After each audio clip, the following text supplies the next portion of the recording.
This is Shaun Sport in podcast form. Just the other day, we got the opportunity to catch up with Harry Garside. We've all seen him on TV. We saw it at the Olympics. Things didn't go quite well for him. I know, broke his heart. He's got a book out called The Good Fight, and this is how our convo went. Hey guys, how you going? Well, that snuck up on us. You know what? You don't just sit here normally and then suddenly Harry Garside's speaking to you live. But I feel like we've seen Harry's face so often that he's part of the furniture, Shaun, in your life. I'm going to say I feel like I know Harry. Yeah. Hi, Harry. Nice to meet you.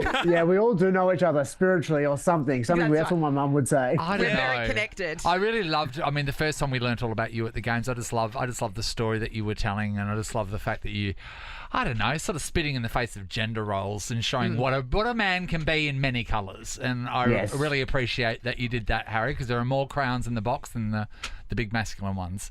Hey, I appreciate you. Thank you, mate. Yeah, Harry, we are talking to you. Of course, you got your book out, Harry Garside, The Good Fight, and this was obviously been put together for quite some time. Let's get straight into the games that have just passed over the last couple of weeks.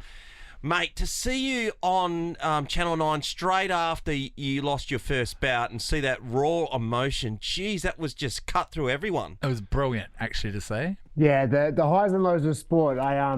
I definitely feel the sporting arena for me has definitely been the place. I don't know if it's because I don't have kids yet, but it's definitely the place where I feel the most raw and authentic and real emotions. And it's very primitive. Obviously, boxing is a primitive and archaic sport, but that to watch that interview back, even still now, it sort of takes me back and it gives me sort of shivers when I watch it. But yeah, the highs and lows of sport. Sometimes things don't go the way you plan, but it's always our decision what we do next. And just trying my best to look after myself as best I can, especially over the next couple of months. But also, I think there was something in there. What you said was, I think the media need to take responsibility for that. And you were like, oh my God, what are people going to think? What's coming next? And I think that part of that was towards the media and what people were going to say. And instead of Australia's like wrapped you up in a warm hug.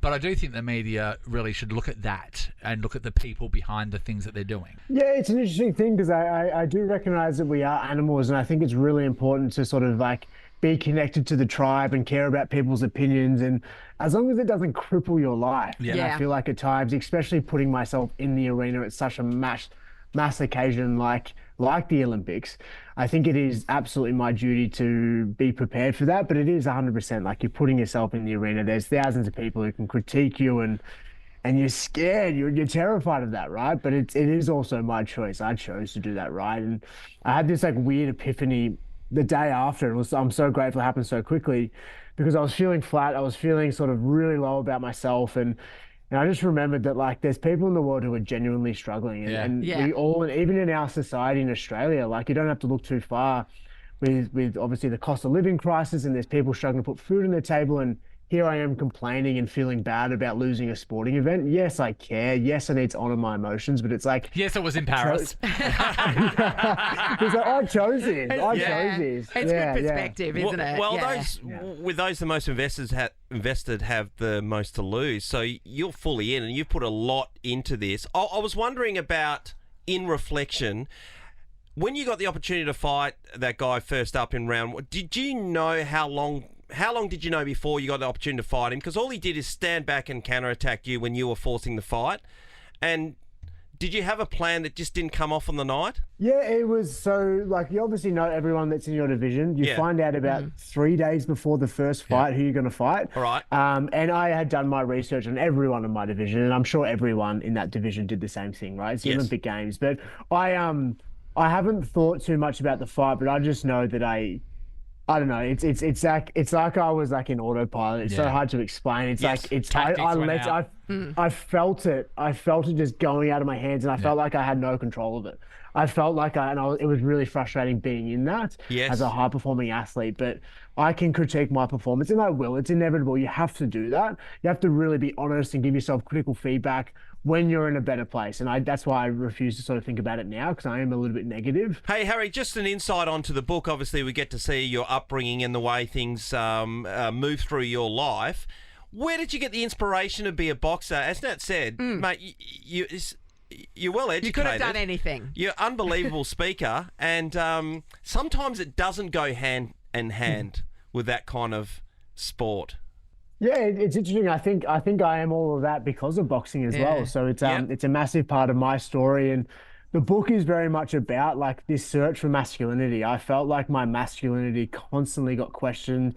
What do you see on movies? You see bloody Rambo, you see these action figures who were tough and strong, and I felt like I just didn't measure up. So even starting the sport of boxing was in a search for my manhood to gain respect from the males in my life. And in that, I feel like I have grown into the best version of myself, which I'm super grateful for.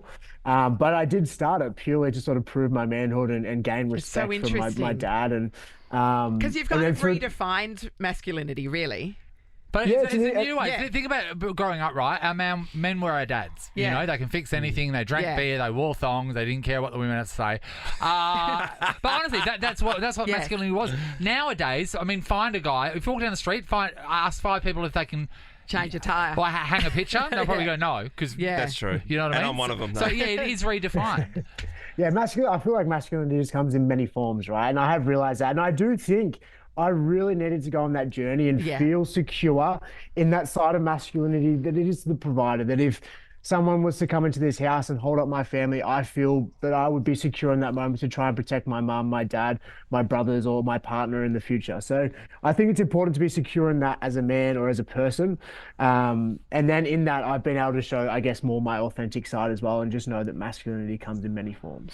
Harry Garside, we're going to say it, he's an attractive man. Yeah. And I've always wanted to say something to you, because until you turn your hair to your side, you don't really see the whole effect of the hair. But right now, looking straight onto the camera, you know how attractive you are. You can have the Dumb and Dumber haircut and literally look amazing. Lloyd Christmas, like straight away, Harry. Got the Lloyds on it. He just needs a chip too. And you've made it look sexy. You know he can punch you in the face really quickly. It's a compliment. He looks great. He looks amazing. Thank you. I'll take that. Hey, Harry, as a kid, were you in trouble a lot? Did you hang out with the right people? I think in this search for masculinity, I definitely did many dumb things in my teenage years, for sure. So I think comparatively speaking to my brothers, I wasn't. But I think in society standards, yes, I was. I don't know how often you get around to schools, Harry. I know you've got plenty of Commonwealth Games and Olympic medals to show off anyway. But you would be a great role model for young youth out there. It's definitely one of my life missions, for sure. Yeah. I love working with young people. And I think as a society, the older we get, or the older that I get, the more I realize our duty is to actually take care and pave the way for those young people, and make sure they have the opportunity to explore themselves and become good leaders for the future, especially when they start looking after us when we're in the retirement. Yeah, bloody oath. You're going to do great things, Harry. You're going to really change people's lives, I reckon. What's your thoughts on going professional, Harry? When's that going to happen? Good question. I said to myself, I'm going to have a month now where I don't think about a single thing, or I try my best not to. My brain is so active. So I'm just going to give myself a month, and then when the emotion settles a little bit more, then I can find out what direction I walk in. As I said before, I will never be a pawn in anyone else's game. I'm always the king of my reality. So as long as it is from my heart and from the place, whether it be boxing, whether it be professional, amateur, or whether it be something else, I'm not too sure. Well, you got a nice heart, Harry. Follow it. You're a good guy. Buddy. Harry Garside, everyone. Check it out. The Good Fight. You'll get to know all about Harry's ballet, as we all kind of know his boxing, his history as well. And if you like the sound of this man, I'm sure you do, then this is going to be a great read. Thanks, Harry. Thanks, Harry. Guys. Shaun Sport in podcast form. So the AFL season just finished on Sunday night, and within 48 hours, teams are making cuts to their team. Yeah, well, exit interview day too, isn't it? Yeah, it always needs to be done by Wednesday. I believe Fremantle's would be today, and some people just get tapped on the shoulder and said, thanks for coming. Can we take your swipe card? And over you go. It's brutal, isn't it? So brutal. When I was at Freo with Mark Harvey as the coach, Nathan just chipping in. I was just like doing something. Yes. I just went to a green. I realised my microphone's a mile away. Hello. Sorry. So, in your select area, so if you're working with the forwards, mids, or whatever the case, you would have to write up a big appraisal of their season. Yes. And then you could sit down with the group, the person, with the rest of the coaches, and then go through some of the stuff they need to get better, what they've done well, and then what we're looking to do next year. So they're the ones that are staying, right? No. When I was, not necessarily, it might have changed a bit, but when I was there with Mark Harvey in particular, he would say, okay, you got to write all these reports on these guys. So I'd sit down there and I've written these reports. You'd write the reports. You'd write. Which crayon did you bring? So I write reports on these guys. My report by Shaun. He used some stickers. They're in the shape of Football footballs. is a game that I love, and my mum says I'm good at it. The Webster's Dictionary defines football as. So I remember this guy, what's his first name? Chris Hall. He sat down and I had this, 3 pages worth of stuff to go through with him. And I sat down, I went to begin, and then Mark Harvey just cut me off. He said, "Oh, that'll do, Shaun. So, Chris, thanks so much for your time. We're going to go." And I was like, I wrote this report for nothing. Yeah. And literally, he said, "Thanks for your time. You've been great. It's been great to get But to know not you." that great. And then, So did you pick up and throw your colouring book in the bin? Oh, I was furious, Nath. I mean, how hard is it to stay between the lines I for know, me in right? It's particular? so a hard, lot. Shaun. Yeah, it is. And then they just walk you out to Yeah. the next person in line who takes you through Payroll, probably, yeah. And this is what you need to look at. Yeah. These are the things we can offer you as services. This is the Yeah. AFLPA situation. This is how you nominate for the draft and all that kind of stuff. And then Thanks for your time. See you later. Yeah. So anyway, St Kilda did that straight away. So Ross Lyon moved off 4 guys straight away. He doesn't muck around. No, it doesn't. So were they anybody we'd heard of, or were they Nah, just not really. fringe players? Yeah. Nah, and that's the thing, because a lot of people think, when you see the people that we see on TV every day, that their careers go for a certain amount of time. No, they're just the good ones. Yes. Yeah, okay. Most people fall by the wayside after 3 years. Yeah. That's the AFL average, and then they need to find another job and something good at. So also we discovered within a heartbeat that Tom Barrass, which is all on the news yesterday, it's been talked about. He's officially said to the Eagles, I'm out of here. It was a hot rumour, but I mean, he's still contracted. The Eagles said he's a contracted player, and unless we can get the deal. Yeah, here we gone. They won't keep him. So what have Hawthorn So got to Hawthorn offer? have got pick 12 at this point in time, He's and then worth maybe more in the than that. 30. So they're going to ask for more than What that. about But maybe pick, they'll what let him go. about pick 12 in the slab? Absolutely. That's a good deal. Well, it depends on the slab. Well, I mean, I wouldn't want a slab of beer. I'd want a slab of Mastos, which we'll talk about a little bit Yeah. later on, Sean. Okay. Matsos, yeah. Matsos. Okay. Mastos. Or a slab or whatever Masto's Yeah. giving. Chris Marston's got some great So alcohol. that's that one. Christian Petracca stuff that we talked about yesterday is still ongoing. So- Nathan, you asked the question. Yes, I've got a Yeah, question because go at for the it. moment he is putting very much to the forefront his mental health. Yes. Yes. Right? So, and you're saying that, they will not want to let him go. Yeah. Once mental health is put into play, can a football club be seen as prioritising their club? And it's big money, big contracts, but prioritising a club over a player's well-being. It's a really good point. So it was discussed last night on AFL 360 that it seems to be when the pressure comes on and you decide that you're not going to fulfil your contract. He signed a 7-year deal. Yep. He's For got big money. 5 Big years money. to go. Yeah. 5 years to go. And I know the health situation happened where he got his ribs and lung caved in and it was really dire. I seen him speak about that. He Yeah. thought he was going to die. He got Yeah. told that it was very dangerous to the point where he might not survive the surgery. Yeah. My thing to that is, well, that's AFL, these things happen. Yeah, but Yes. And that could happen at any club. But that being on paper is old school thinking. Yeah. Nowadays it's yes, and that affects people, and we've got to put that into play.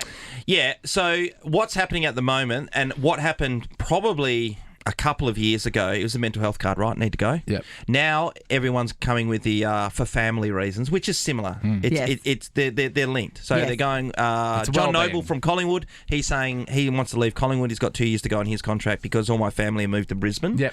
And so I'm out of here. It's a family thing. did he make his family Bolton, move or to Shay Bolton Brisbane? wants to come over to Perth Yes. because of family reasons. Yep.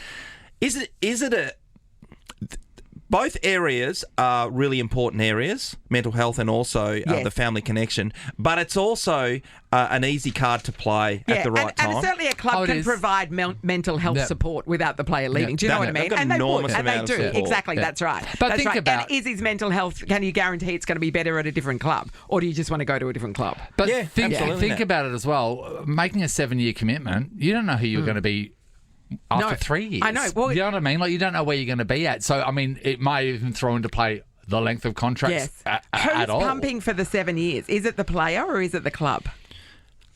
Well, it used to be the player who was always Yes. looking for an extended period, Yeah. but then the club worked out, and this only happened in the last 18 months, it doesn't matter. We've got Nathan Morris locked up for Yeah. 7 years. Jeez. We can deal him as much Yes. as he can deal us You at better some teach stage. him how to play football during that So time. it means these contracts mean nothing, essentially. Wow, it seems But- that way yeah. now, more and more. Yeah. But, I mean, the other part to this whole scenario is they're saying absolutely he will not go because he's the pride and joy of Melbourne. But let's Yes. say that it gets to a point because he's just saying, I want to be out But of I here. might- Everyone knows it. How do you burn... That's awkward. How do the you burn pride and bridges? joy of Melbourne doesn't want to be in Melbourne. The And end. imagine all the supporters. Yeah.